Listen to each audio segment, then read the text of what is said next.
Gênesis 3, de 20 a 24. Nós estamos encerrando hoje a série de Gênesis 1 a 3,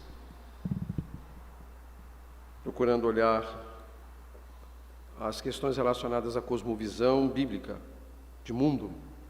O texto nos diz assim: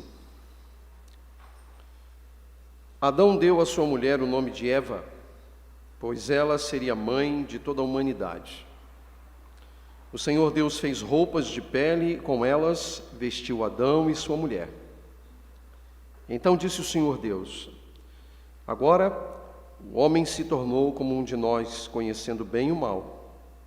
Não se deve, pois, permitir que ele tome também do fruto da árvore da vida e o coma, e viva para sempre. Por isso o Senhor Deus o mandou embora do jardim do Éden para cultivar o solo do qual fora tirado. Depois de expulsar o homem, colocou a leste do jardim do Éden querubins e uma espada flamejante que se movia, guardando o caminho para a árvore da vida. Assentem-se, meus irmãos.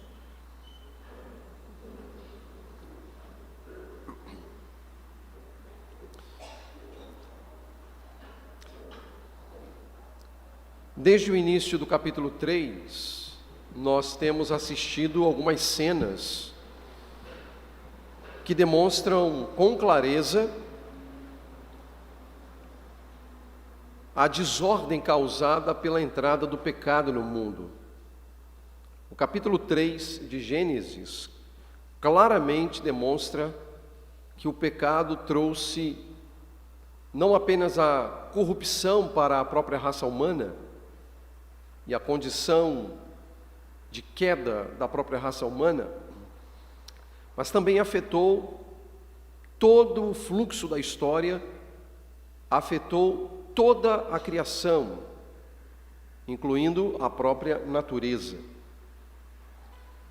As coisas passaram a ficar descompensadas, não apenas desorganizadas nas questões que envolvem forma e conteúdo, mas também desorganizadas na própria mente do homem, no próprio coração do homem.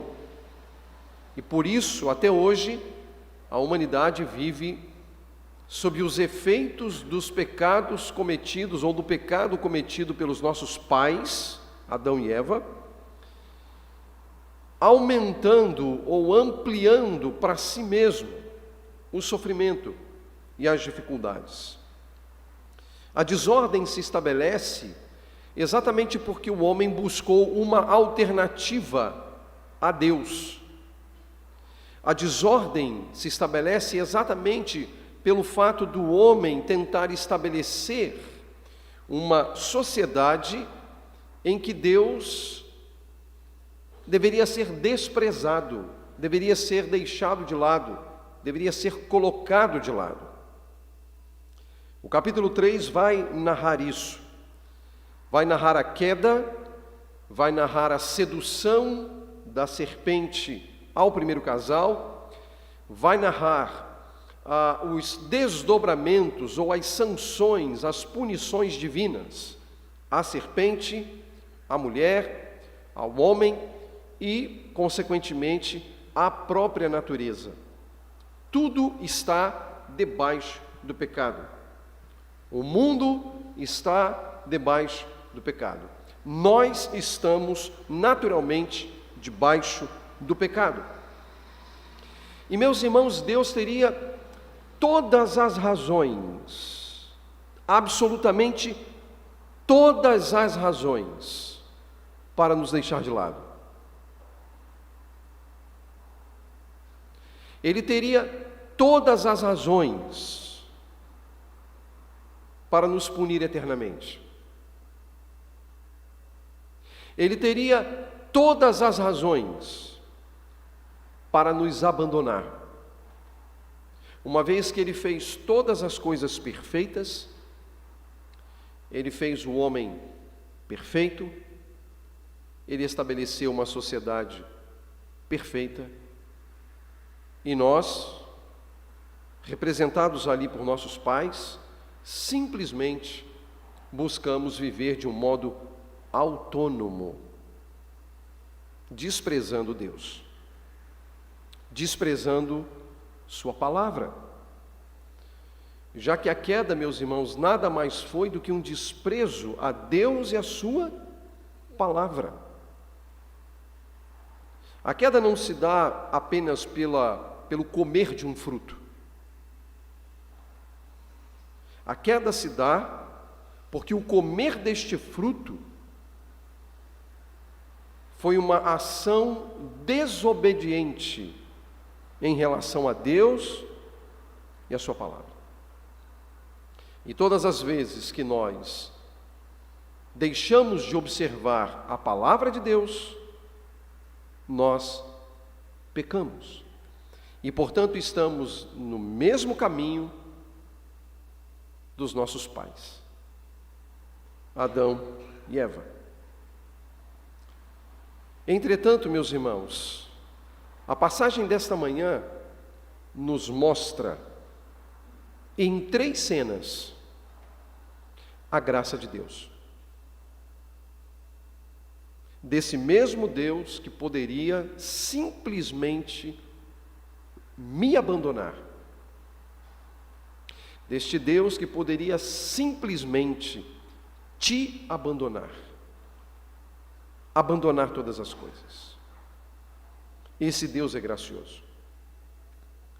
E de certo modo, meus irmãos, isso vem a calhar quando nós consideramos que Moisés, autor do livro de Gênesis, e não apenas de Gênesis, mas dos outros 4 livros do Pentateuco, Êxodo, Levítico, Números e Deuteronômio, está a caminho de Canaã com o povo de Israel. E ali, no deserto, Deus precisou muitas vezes renovar a sua graça para com aquele povo. Então, quando Moisés narra essa história em 3 cenas, certamente isso tinha muito a favorecer a caminhada daquele povo que também caiu, que também pecou, que também buscou alternativas. E se você tem dúvidas, é simples. Lembrem-se do episódio do bezerro de ouro. O que é aquilo senão a tentativa de viver em dissonância daquilo que Deus havia ensinado, daquilo que Deus havia dito ao povo? O povo simplesmente se envolve com a idolatria. O povo simplesmente se envolve com a prostituição. E é o povo que já havia experimentado tantas coisas que Deus mesmo havia feito. A história do povo de Israel é a história de Adão e Eva. A história do povo de Israel é a minha história e a sua história. Mas nessa história, da mesma maneira que Deus foi tremendamente gracioso com o povo no deserto, essa graça teve a sua origem na passagem que lemos nesta manhã. E como disse instantes atrás, em 3 cenas. Olharemos 3 cenas, e nas 3 cenas veremos a relação entre o pecado e a graça. Eu quero convidar você a isso. Quero convidar a leitura primeiro dos primeiros 2 versos, versos 20 e 21. Adão deu à sua mulher o nome de Eva, pois ela seria mãe de toda a humanidade. O Senhor Deus fez roupas de pele com elas, e com elas vestiu Adão e sua mulher. Observem aqui o pecado e a graça. O verso 20, meus irmãos, ele nos trata exatamente do desdobramento do pecado. Quem é a mulher que agora está sendo chamada de Eva? Quem é a mulher que agora está recebendo o nome cujo sentido é vida? Quem é a mulher que está agora sendo aqui apresentada como mãe de toda a humanidade? A mesma que dialogou com a serpente, a mesma que aceitou as seduções da serpente, a mesma que conduziu seu esposo a comer do fruto proibido, a mesma que viveu ou que passou a viver sob as sanções divinas por causa do pecado. E que aqui é chamada de mãe de toda a humanidade. Mas em que condições ela é mãe de toda a humanidade? Sem o pecado ou com o pecado? Ela é chamada de mãe de toda a humanidade quando ela já está sob o pecado. E se ela é a mãe de toda a humanidade, os efeitos do seu pecado também foram comunicados a todos os seus descendentes. De modo que o pecado, então, passou também a todos os homens. O que o texto está falando, meus irmãos, é que não há homem, um sequer, que não esteja sob o poder do pecado. Não há homem, um sequer, que não esteja na condição de caído. Não há pessoa, uma sequer, que tenha blindado a sua vida, a sua existência, em relação ao pecado. Todos que aqui estamos, e não apenas nós que aqui estamos, mas todas as pessoas espalhadas em todo o mundo estão sob os efeitos do pecado, porque todos nós temos uma mãe comum, que é Eva. Ela seria a mãe de toda a humanidade. O pecado passando a todos os homens.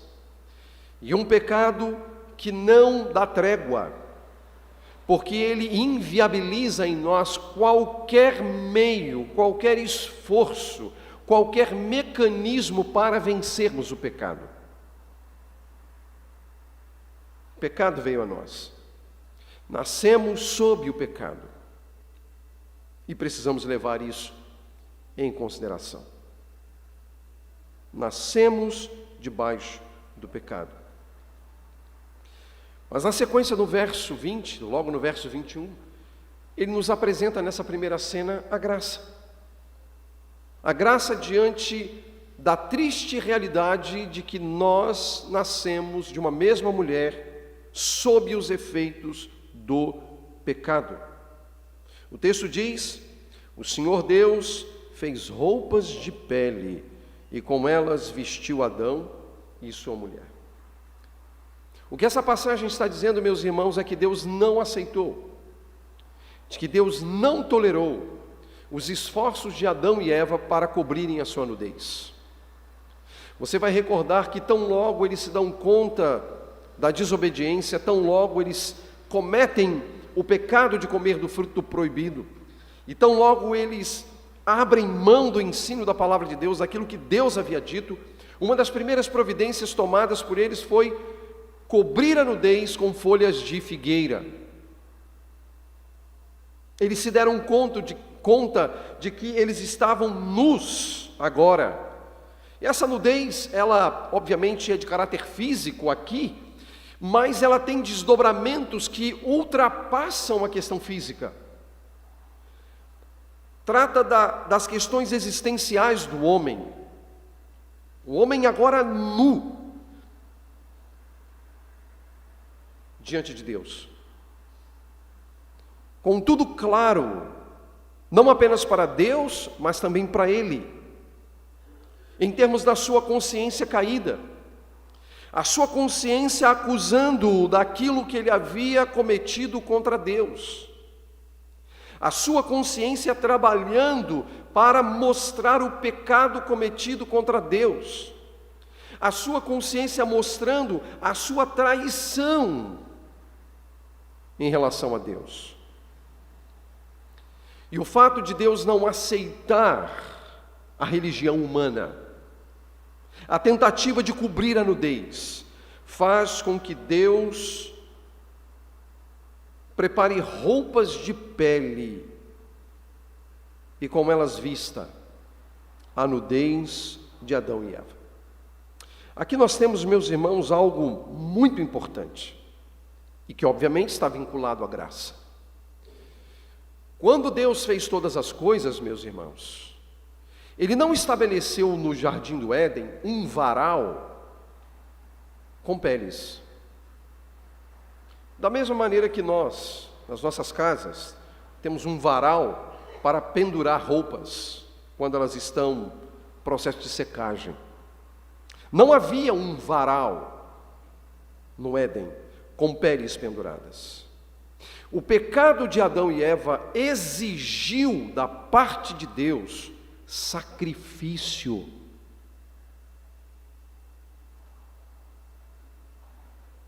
O fato de cobrir Adão e Eva com peles, como diz o texto, ou com pele, é porque um animal precisou ser sacrificado para que a sua pele fosse usada para cobrir a nudez do primeiro casal. Um animal morreu naquele momento no lugar de Adão e de Eva. E esse animal foi morto para que o sangue deste animal pudesse remir o pecado de Adão e Eva. O mesmo princípio que nós vamos encontrar na carta aos Hebreus. Quando o autor da carta aos Hebreus categoricamente diz: sem derramamento de sangue não há remissão de pecados. Houve remissão de pecados. Um animal foi sacrificado para o perdão dos pecados. Isso é graça. Isso é graça, meus irmãos, porque Deus poderia ter abandonado a humanidade. Isso é graça porque Deus poderia ter preterido a humanidade. Isso é graça porque Deus poderia simplesmente ter destruído a humanidade desobediente. Nesse aspecto aqui nós temos uma primeira aplicação nessa cena, meus irmãos, que tem a ver com o pecado, que tem a ver com a graça. Se o pecado atinge a todos nós precisamos ser cautelosos no modo como lidamos com ele. Meus irmãos, nós não devemos brincar com as forças do mal, brincar com as forças do pecado. Nós precisamos ser cautelosos. Com o pecado não se brinca. O pecado é algo tão sério que exige a morte de alguém, a morte de algo. Não podemos brincar com o pecado. Se há em nossas vidas quaisquer coisas que nos acompanham e que são fruto do pecado, que são ações pecaminosas, não brinque com isso. Não brinque com isso. Peça a Deus forças. Peça a Deus ânimo. Peça a Deus graça para vencer cada um dos desafios que enfrentamos. Cada uma das lutas que nós temos. Não se é possível brincar com o pecado. O segundo ponto que eu quero aplicar, por outro lado, nós precisamos lidar com o paradoxo de que nós somos pecadores, mas a graça abundante no sangue derramado para a remissão dos nossos pecados. Por isso, a nós que estamos em Cristo Jesus, que é o sacrifício final para a remissão dos nossos pecados, nós temos graça abundante para nos lembrar que há amor abundante e perdão abundante para todos aqueles que confessam seus pecados e mudam. E mudam. A graça abundante, porque esta cena aponta-nos Jesus. O sacrifício final e perfeito para a remissão dos nossos pecados. Por isso que em Cristo todos nós temos esperança. Em Cristo todos nós temos vida. Porque nele não se leva em conta os tempos da nossa ignorância. Porque nele nós obtemos perdão, a graça, a misericórdia, tão necessárias. A segunda cena, ela está no verso 22. Então disse o Senhor Deus: agora o homem se tornou como um de nós, conhecendo o bem e o mal. Aqui está o pecado. Agora o homem se tornou como um de nós, conhecendo o bem e o mal. Talvez você possa estar agora encasquetado com essa sentença. Por quê? Você vai lembrar que a serpente lá no Éden, ela ofereceu isso aqui. A serpente disse no capítulo 3, verso 4 e 5, as seguintes palavras: certamente não morrerão.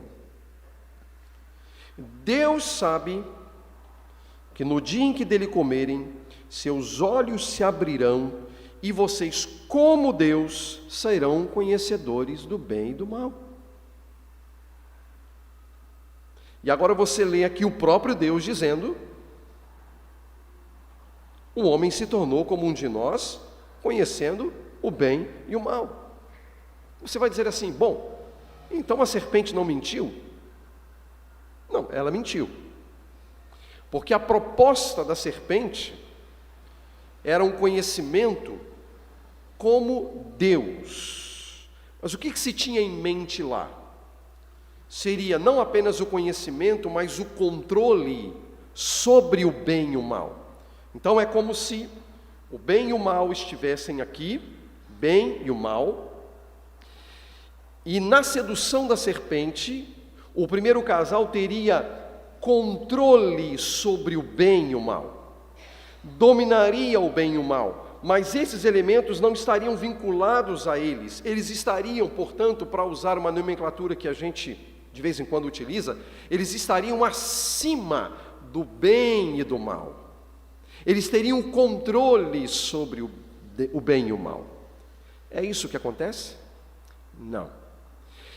Com o pecado, eles não passam a ter controle sobre o bem e o mal. Eles passam a ser controlados pelo bem e o mal. Portanto, a proposta de que eles seriam como Deus nesse aspecto não é verdadeira. Não é verdadeira. O homem e a mulher têm acesso e conhecimento cognitivo sobre a existência do bem e do mal, algo que eles não tinham antes. Antes não havia, mas agora eles não apenas têm o conhecimento cognitivo da existência do bem e do mal, como também são dominados pelo bem e pelo mal.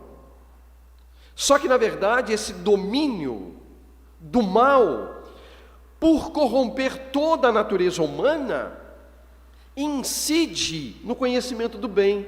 Por exemplo, o que é bem? O que é bom? Você já percebeu que a nossa consciência de bem e de bom, muitas vezes ela está equivocada? O bem, para mim, muitas vezes é o equívoco da minha percepção das coisas. Muitas vezes nós achamos que algo é bom, mas daí um pouco apenas de tempo para demonstrar que o bom se transformou em mal. E muitas vezes o que é mal se transformou em bem.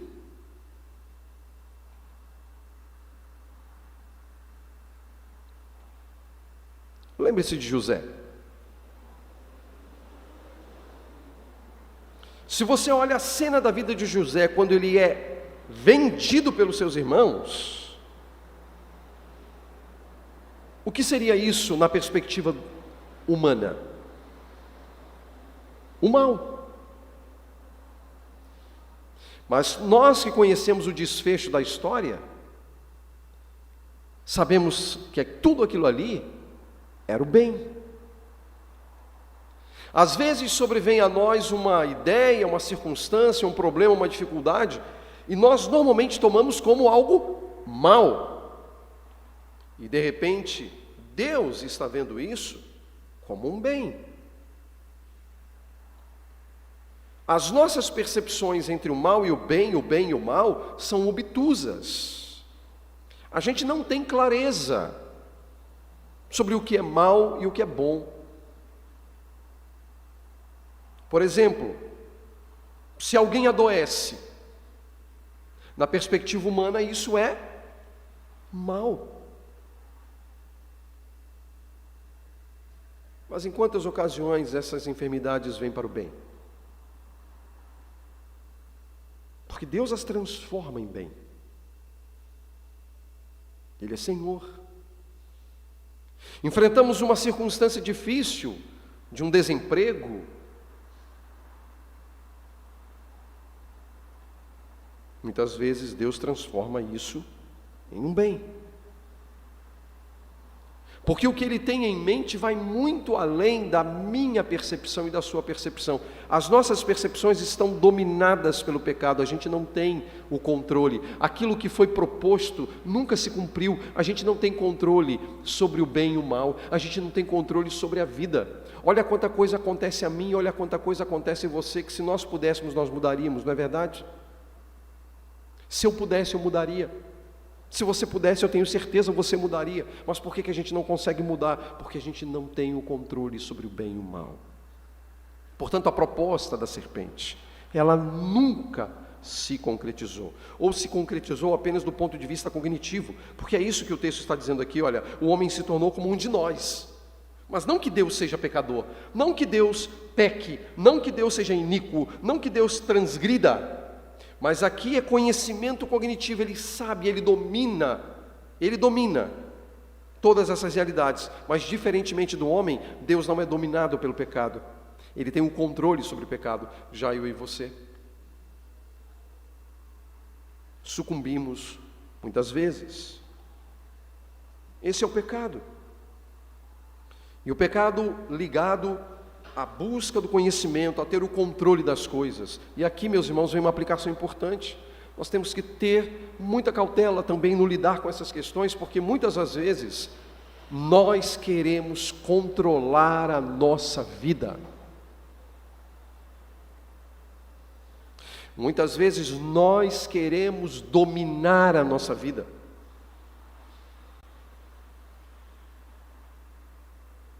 Eu ouvi durante essa semana e ontem também, um pastor russo, batista russo, chamado Evgeny Barmutsky, e ele falou uma coisa muito interessante. A razão por que nós não oramos tanto é porque nós confiamos tanto na maneira como nós governamos a nossa vida. A gente não ora a Deus, a gente não busca a Deus porque a gente tem a ideia de que a gente controla a nossa própria vida.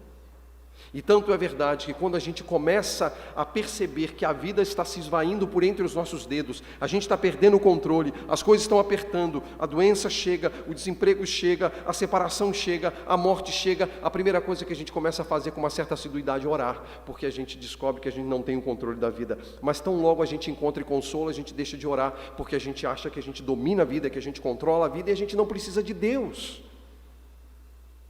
Mas, meus irmãos, qual foi o pecado de Adão e Eva?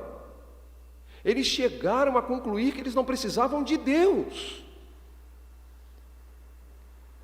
Nós temos o controle, nós governamos a vida. Isso é fruto do pecado. Então, se eu e se você vivemos como pessoas que têm um controle sobre a vida, que a minha questão é controlar a vida, é dominar a vida, a gente está perdido, a gente não tem controle sobre a vida. A gente não tem controle sobre a vida. A gente não tem domínio sobre a nossa vida. E se nós vivemos como se tivéssemos, nós estamos sendo arrogantes, petulantes, prepotentes e ignorando a verdade de Deus e do Evangelho, porque Ele sim tem o controle da nossa vida. Mas mais uma vez, pela passagem, onde abunda o pecado, superabunda a graça. Olha o que o texto diz na sequência. Gênesis 3, 22. Não se deve, pois, permitir que ele tome também do fruto da árvore da vida e o coma e viva para sempre. Onde está a graça aqui? Você recorda que houve o destaque de duas árvores. A árvore do conhecimento do bem e do mal, sobre a qual já temos falado exaustivamente nessas semanas. Mas nós temos também a árvore da vida. Qual é a proposta da árvore da vida? Para que servia a árvore da vida? Para que o homem vivesse para sempre. Comer do fruto da árvore da vida implicaria em vida eterna. Mas o ponto que eu lhes pergunto agora é: qual é a condição de Adão e Eva?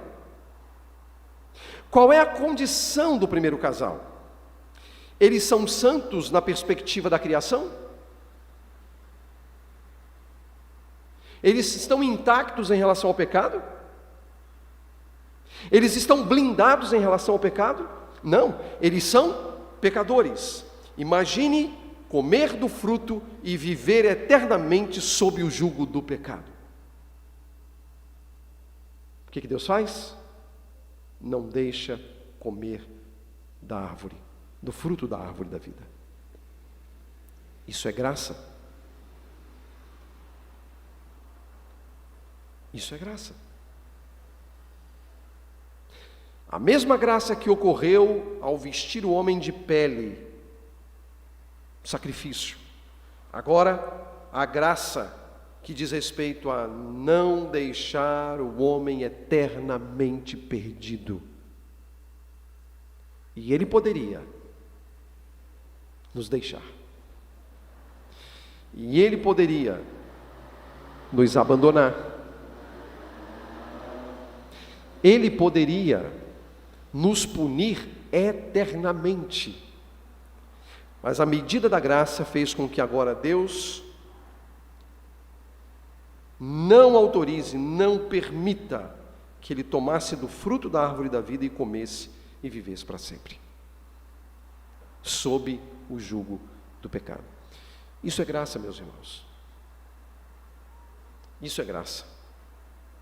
E o que Deus está mostrando aqui antecipa a ideia que ele vai colocar na próxima cena. Olhe para a próxima cena, versos 23 e 24. Por isso o Senhor Deus o mandou embora do jardim. Por isso o quê? Se ele está no jardim e ali tem a árvore da vida, e ele lança a mão do fruto da árvore da vida, ele vai viver eternamente debaixo do pecado. Então, por isso, o que Deus faz? Expulsa o homem. Olha, eu acabei de falar aqui do bem e do mal, né? Você imagina ser expulso de um lugar? Você tomaria isso como mal, né? Mas isso é mal? Isso é mal? Não, isso é bem. Deus está fazendo bem, apesar de ser expulso do jardim. Deus está fazendo bem. Deus está impedindo de uma perdição eterna. Isso é bem. Por isso o Senhor Deus o mandou embora do jardim, o expulsou, do jardim, do Éden, para cultivar o solo do qual fora tirado. Deus expulsou. E o fez por causa do pecado, obviamente. Fruto do pecado. Ele não poderia mais ali viver naquele espaço que Deus havia criado, naquele núcleo de todo o paraíso. Porque embora houvesse ali um jardim do Éden, nós não podemos esquecer que toda a criação, antes da entrada do pecado no mundo, era um verdadeiro paraíso.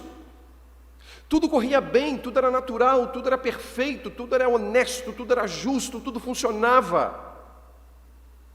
Tudo, tudo, tudo. E havia um núcleo onde o primeiro casal habitava. Agora ele é expulso desse núcleo. Ele é expulso do paraíso. Providência divina, para que ele não sofresse a paga eterna do seu pecado, a perdição eterna. Mas ele é expulso. Ele é tirado daquele ambiente chamado paraíso, chamado Jardim do Éden. O pecado do primeiro casal priva Adão e Eva das delícias do paraíso. Priva Adão e Eva das delícias do paraíso. E, consequentemente, uma vez que ele não pode comer do fruto da árvore da vida, está plantada a realidade da morte. Então, aquilo que Deus havia advertido, ao dizer, certamente morrerão, e que a serpente propôs como um contraponto, certamente não morrerão, passa a ser experimentado pelo primeiro casal e eles têm consciência de que eles morrerão. De modo que a morte é fruto do pecado. A morte não apenas espiritual, mas a morte física é fruto do pecado. Então o homem vai morrer. Mas, onde abundou o pecado, superabundou a graça. Veja o verso 24. Depois de expulsar o homem, colocou a leste do jardim do Éden querubins e uma espada flamejante que se movia. Parece até filme de ficção, né? Imagine uma espada que se move. Fazendo o quê? Guardando o caminho para a árvore da vida. Ora, se Deus expulsa o homem para que ele não coma do fruto da árvore da vida, por que é que Deus guarda o caminho para a árvore da vida? Se Deus não quer que o homem coma desse fruto, por que ele não bloqueia a estrada em definitivo? Por que é que ele afirma haver um caminho para a árvore da vida? Por uma razão muito simples. Na mente divina, diante de todo o cenário da queda, ele começa agora a dar as pistas para a redenção de pecadores. Primeiro ele o fez, sacrificando um animal para vestir o primeiro casal com suas peles. E agora, ele aponta para a realidade eterna, de que o pecado e a serpente imaginaram que com essas ações eles estariam impedindo os planos do Senhor. E o que Deus está dizendo é: vocês não impediram os meus planos. O homem o qual eu criei para viver comigo, continuará vivendo. Da mesma maneira que Adão e Eva nos representaram ali, Cristo também nos representou na cruz. De modo que, se lá na primeira criação, Deus criou todas as coisas, para então colocar ali no sexto dia o homem, o que é que Deus está fazendo hoje? Deus está criando uma nova humanidade. Pois é isso que Paulo, o apóstolo, diz. Se alguém está em Cristo, nova criatura é. As coisas velhas já passaram, eis que tudo se fez novo. Mas a tradução criatura não é uma boa tradução. A palavra ali, ela aponta para a individualidade, quando na verdade a palavra aponta para a coletividade. E a melhor tradução seria: se alguém está em Cristo, nova criação é. As coisas velhas já passaram, eis que tudo se fez novo. Deus está fazendo para si, compondo para si um povo. É isso que a Bíblia diz. Deus está criando para si um povo, para que então, lá no fim de todas as coisas, Ele crie novos céus e uma nova terra, onde habitará a justiça, a paz e a alegria no Senhor. Deus cria um povo, para então criar a terra. Antes Deus criou a terra, para então colocar o povo. Deus está criando um povo. E todos aqueles que estão em Jesus Cristo fazem parte deste povo. E todos aqueles que estão em Jesus Cristo já não estão mais sob a condenação do pecado, conquanto estejam na presença do pecado. Nós somos pecadores. Mas Deus cuida desse seu povo. Deus está trabalhando no coração e na mente do seu povo. Deus está fazendo isso. Meus irmãos, a despeito de tudo o que possamos assistir no mundo, Deus está agindo. Deus está trabalhando. Deus está operando a sua salvação. Deus está redimindo. Deus está guardando. Se eu e você não sucumbimos ainda, não é porque nós temos o controle, é porque Deus nos ama, porque Deus nos guarda. Nossa confiança deve estar plenamente em Cristo. Lembrando que nós somos imperfeitos, mas Cristo é perfeito, e sendo perfeito Ele cobre a nossa nudez.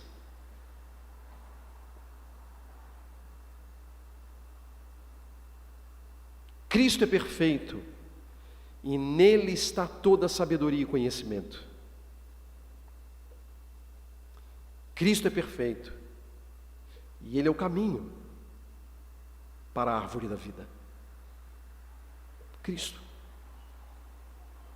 Somente Cristo. Ele estabelece isso de um modo muito claro. Não adianta, meus irmãos, buscarmos as nossas alternativas, os nossos programas, os nossos caminhos. Nós precisamos de Cristo. A nossa maneira de olhar as coisas é através de Cristo. A nossa maneira de olharmos as pessoas deve ser através de Cristo. A nossa maneira de olhar o mundo precisa ser através de Cristo. Se nós passarmos a olhar para nós mesmos através de Cristo, nós não sofreremos tanto quanto já temos sofrido por cobrar de nós mesmos coisas que nós não temos capacidade de alcançar. Cristo, portanto, é a cura para todas as pessoas que vivem sob uma eterna cobrança, fazendo mal a si mesmas.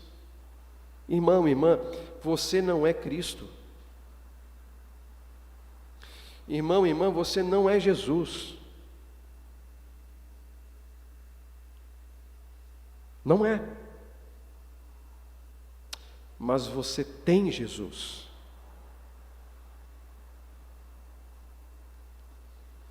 Ele cobre a sua nudez. Ele cobre a minha nudez. Porque tudo que pudermos fazer para cobrir a nossa nudez será folha de figueira. Quando na verdade nós precisamos da pele de um animal morto. Cristo, o Cordeiro de Deus.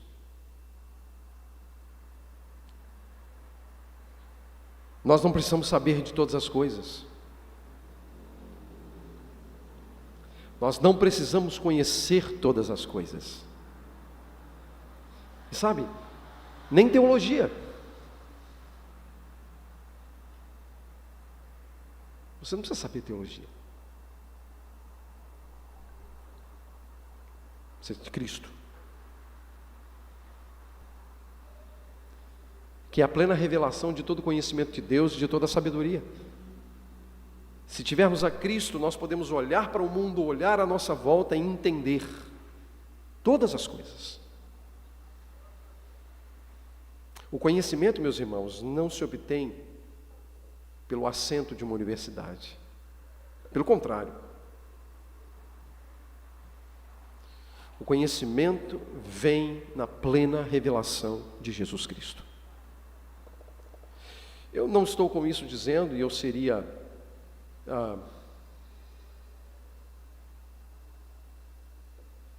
no mínimo incoerente se eu dissesse que nós não devemos ler, que não devemos buscar o conhecimento. Nós precisamos. Mas que isso não seja um fim em si mesmo para nós. Que tudo isso esteja subordinado a quem? A Jesus. A Cristo. Na cosmovisão bíblica, não dá para separar o que Deus uniu. E o que muitas vezes acontece é que a gente separa o que Deus uniu. Conhecimento científico não tem nada a ver com Jesus. Meu irmão, tem sim. Você precisa subordinar o conhecimento, qualquer que seja, a Jesus. Todo o conhecimento a Jesus. Por fim, a estrada que conduz à árvore da vida é Jesus, e não a outra. A nossa esperança está em Cristo. Se você deseja agradar a Deus, você precisa de Cristo. Se nós queremos ser mantidos no caminho da fidelidade a Deus, nós precisamos de Cristo. Se queremos ter um conceito adequado da vida, do mundo, da morte, nós precisamos de Cristo. Meus irmãos, que o Deus bendito nos abençoe e que jamais nos esqueçamos que onde abundou o pecado,